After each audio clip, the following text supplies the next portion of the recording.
Hello everyone. तो जैसा कि आप सभी को पता है, एसओएल ने फिफ्थ सेमेस्टर के स्टूडेंट्स के लिए एडमिशन फॉर्म रिलीज कर दिए हैं। लेकिन एडमिशन फॉर्म के रिगार्डिंग बहुत सारे स्टूडेंट्स के अलग अलग क्वेरीज आ रही हैं।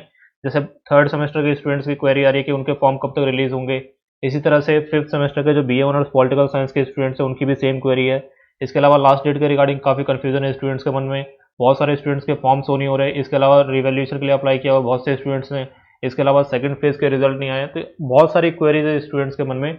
इस वीडियो के अंदर हम इन सभी क्वेरीज को वन बाय वन इसको देखेंगे और जो भी इसका सॉल्यूशन होगा वो आपको साथ में डिस्कस करूंगा। तो आपको ये वीडियो एंड तक देखनी है। फिर भी आपकी कोई क्वेरी रह जाती है तो डेफिनेटली आप कमेंट सेक्शन में लिखेंगे, वहाँ पे आपका रिप्लाई किया जाएगा। सबसे पहले तो मैं ये क्लियर कर दूं, यहाँ पे एडमिशन फॉर्म का मतलब क्या है। एसओएल में इसको बोला जाता है एग्जामिनेशन फॉर्म। तो आप चाहे इसको एग्जामिनेशन फॉर्म बोले, एग्जाम फॉर्म बोले या फिर एडमिशन फॉर्म बोले, ये सारे फॉर्म सेम ही है। आपको एक ये सिंगल फॉर्म फिल करना है, इसके अलावा और कोई भी फॉर्म फिल करने की जरूरत नहीं है। ये सब एक ही फॉर्म है। अब बात कर लेते हैं कि जो फॉर्म है वो निकले किन किन स्टूडेंट्स के। तो देखो, फिफ्थ सेमेस्टर के फॉर्म जो है रिलीज हो चुके हैं। लेकिन फिफ्थ सेमेस्टर में आपको पता है बीए ऑनर्स पॉलिटिकल साइंस का रिजल्ट नहीं आया है, तो रिजल्ट के पहले आपके फॉर्म नहीं फिल हो सकते। तो आपका पहले फिफ्थ सेमेस्टर के स्टूडेंट्स के जो बीए ऑनर्स पॉलिटिकल साइंस के स्टूडेंट्स हैं उनका पहले फोर्थ सेमेस्टर का रिजल्ट आएगा, उसके बाद ही फॉर्म देखने को आपको मिलेगा।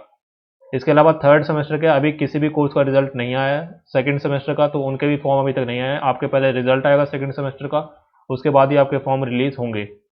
ठीक है। तो अभी फिफ्थ सेमेस्टर के BA programme, BCom programme, BA BCom honours और बीए ऑनर्स इंग्लिश, इनके इनके जो एग्जामिनेशन फॉर्म है उसका लिंक आ गया है। आप अपने स्टूडेंट डैशबोर्ड में जाएंगे, वहाँ पे आप नीचे देखेंगे तो यहाँ पे आपको इस तरह का लिंक मिलेगा, online examination form for semester 3 and 5। अब यहाँ पे 3 लिखा हुआ है, लेकिन फॉर्म अभी सिर्फ और सिर्फ सेमेस्टर 5 के ही आए हैं। इसके अलावा इन कोर्सेज में भी कुछ स्टूडेंट्स के डैशबोर्ड में हो सकता है अभी फॉर्म का लिंक शो ना हो। तो आपको कोई जल्दबाजी नहीं करनी, कोई घबराना नहीं है आपको। आप वेट करें, एक दो दिन के अंदर आपका फॉर्म भी यहाँ पे शो होने लग जाएगा।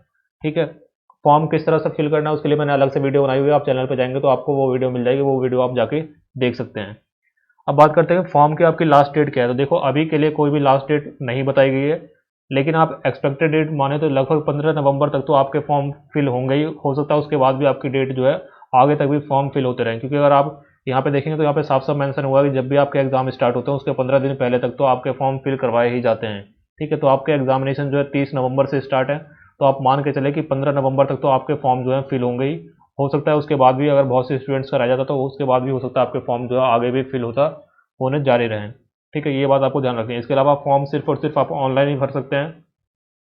इसके अलावा फ़ी के रिगार्डिंग बहुत सारे स्टूडेंट्स की क्वेरीज आ रही हैं। तो देखो, फ़ी जो है अप्रॉक्सीमेटली आपकी 4,000 के आसपास रहने वाली है। हो सकता है कुछ कोर्सेज में ये फ़ी 4,000 से थोड़ी कम हो, कुछ कोर्सेज में थोड़े ज़्यादा हो, तो उसके अकॉर्डिंग आपको देखना है। इसके अलावा अगर आपको किसी के थर्ड या फोर्थ सेमेस्टर के किसी सब्जेक्ट में आपको इंप्रूवमेंट देना, या आपने उस सब्जेक्ट में फेल थे उसका आपको दोबारा एग्जाम देना, तो उसकी फ़ी आपकी अलग से ऐड होगी। वो कितनी फ़ी है, तो 4 सब्जेक्ट तक आपकी 400 रुपये फ़ी है। उसके बाद आप जितने भी सब्जेक्ट ऐड करेंगे उसके पर 100 रुपीज़ ऐड होते जाएंगे। ठीक है, तो ये बात आपको ध्यान रखनी है। मान लीजिए आपका सिर्फ एक सब्जेक्ट में ई आ रहा है, तो उस केस में भी आपके 400 रुपये ही लगेंगे, यानी मिनिमम फी जो है यहाँ पे 400 रुपये है।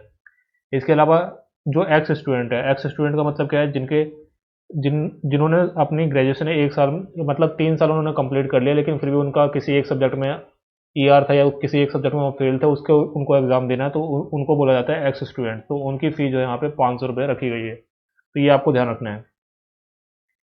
इसके अलावा बहुत सारे स्टूडेंट्स की ये क्वेरी आ रही है कि उन्होंने अपना रीवैल्यूएशन के लिए अप्लाई किया हुआ था। तो रीवैल्यूएशन का मैं थोड़ी देर में डिस्कस करूँगा, पहले यहाँ पे सब्जेक्ट की डिस्कस कर लेते हैं। तो देखो, आपको जो सब्जेक्ट सेलेक्ट करने हैं वो फिफ्थ सेमेस्टर में भी सब्जेक्ट भी सेलेक्ट करने हैं और सिक्स सेमेस्टर के भी सब्जेक्ट सेलेक्ट करने हैं। ठीक है, यानी कि आपको पूरा थर्ड ईयर में इसके अलावा और कोई फॉर्म फिल करने की जरूरत नहीं है। आप फिफ्थ सेमेस्टर के सब्जेक्ट भी यहीं पे सेलेक्ट कर लोगे और सिक्स सेमेस्टर के सब्जेक्ट भी यहीं पे सेलेक्ट कर लोगे। अगर आपका थर्ड और फोर्थ सेमेस्टर में किसी सब्जेक्ट में आप फेल थे, किसी सब्जेक्ट में आपका ईआर था, किसी सब्जेक्ट में आप एब्सेंट थे, तो उसका जो इम्प्रूवमेंट उसको जो उसका एग्जाम जो देना होगा उसको भी आपको इसी फॉर्म में ऐड करना होगा। आप ये सब्जेक्ट सिलेक्शन के नीचे आप जाओगे तो आपके सामने इस तरह की लिस्ट आ जाएगी, जिसमें थर्ड सेमेस्टर और फोर्थ सेमेस्टर के सारे सब्जेक्ट यहाँ पे दिख रहे होंगे। अगर आप उस सब्जेक्ट में फेल होंगे, ईआर होंगे, तो यहाँ पे पी की जगह एफ लिखा होगा। तो आपको कुछ नहीं करना है, यहाँ से उस सब्जेक्ट को टिक कर लेना है और उस सब्जेक्ट को आपको ऐड कर लेना है। अगर आपको किसी सब्जेक्ट में इंप्रूवमेंट फिल करना है तो उसको भी यहाँ से ऐड कर लोगे। और इसके अलावा कुछ नहीं करना, यही आपका थर्ड और फोर्थ सेमेस्टर के जो सब्जेक्ट्स थे वो इसमें ऐड हो जाएंगे और उनके एग्जाम आप फिफ्थ सेमेस्टर के साथ, जो थर्ड सेमेस्टर के सब्जेक्ट्स हैं उनके एग्जाम आप फिफ्थ सेमेस्टर के साथ दे पाओगे, और जो फोर्थ सेमेस्टर के सब्जेक्ट्स हैं उनके एग्जाम आप सिक्स सेमेस्टर के साथ दे पाओगे। क्लियर होगी ये बात। अब बात कर लेते हैं उन स्टूडेंट्स के लिए जिन्होंने फोर्थ सेमेस्टर के एग्जाम दिए थे, उनका रिजल्ट आया।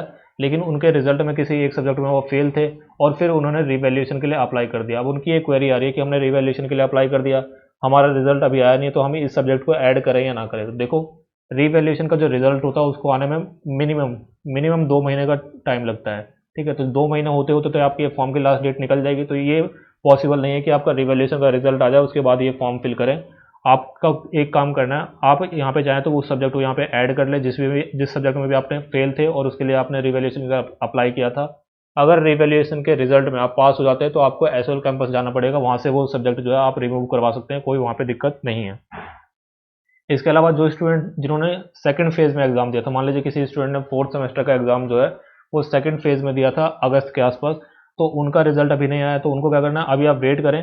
ये फॉर्म जो है अप्रोक्सीमेटली कम से कम 15 नवंबर तक तो रहेंगे ही, तो हो सकता है आपका 1-2 हफ्ते में रिजल्ट आ जाए, उसके बाद आप इस फॉर्म को फिल कर सकते हैं। इसके अलावा अगर कोई स्टूडेंट फॉर्म फिल कर रहा, तो मैंने आपको पहले बताया था आप 1-2 दिन वेट करें, उसके बाद आप फॉर्म फिल करें। तो आप 1-2 दिन वेट करें, उसके बाद फॉर्म फिल कर सकते हैं। अभी हो सकता है फॉर्म में कुछ 1-2 इशू आए। बाकी जिन स्टूडेंट्स ने सेकंड फेज़ में एग्ज़ाम दिया उनका रिजल्ट अभी तक नहीं आया, तो आप थोड़े दिन का वेट करें, 1 हफ्ते का आप अप्रोक्सीमेटली वेट कर लें, मोस्ट प्रोबेबली उस टाइम तक आपका रिजल्ट आ जाएगा, फिर आप अपना फॉर्म फिल कर सकते हैं। ये बात क्लियर होगी। इसके अलावा एक क्वेरी स्टूडेंट्स की आ रही है कि फॉर्म फिल करने में बहुत सारे स्टूडेंट्स को अलग अलग तरह की दिक्कतें आ रही हैं। तो जैसे बहुत से स्टूडेंट्स का ये कमेंट्स आ रहे हैं कि उन्होंने फ़ी पेमेंट कर दी, लेकिन फ़ी पेमेंट के बाद उनकी फ़ी रिसिप्ट जनरेट नहीं हो रही। तो आपको क्या करना है, फ़ी पेमेंट करने के बाद आपको देख लेना आपकी ट्रांजेक्शन सक्सेसफुल हुई या नहीं हुई है। अगर आपका अमाउंट कट गया तो आप अपने स्टूडेंट डैशबोर्ड में जाएंगे, वहाँ पे आप फ़ी रिसिप्ट के सेक्शन में जाएंगे, तो वहाँ पे आपको देखना है कि वहाँ पे फ़ी रिसिप्ट आई है या नहीं आई है। जनरली जैसे ही आपका अमाउंट डिडक्ट होता है उसके कुछ टाइम बाद वहाँ पे फ़ी रिसिप्ट जनरेट हो जाती है, तो वहाँ से भी आप फ़ी रिसिप्ट वहाँ से डाउनलोड कर सकते हैं।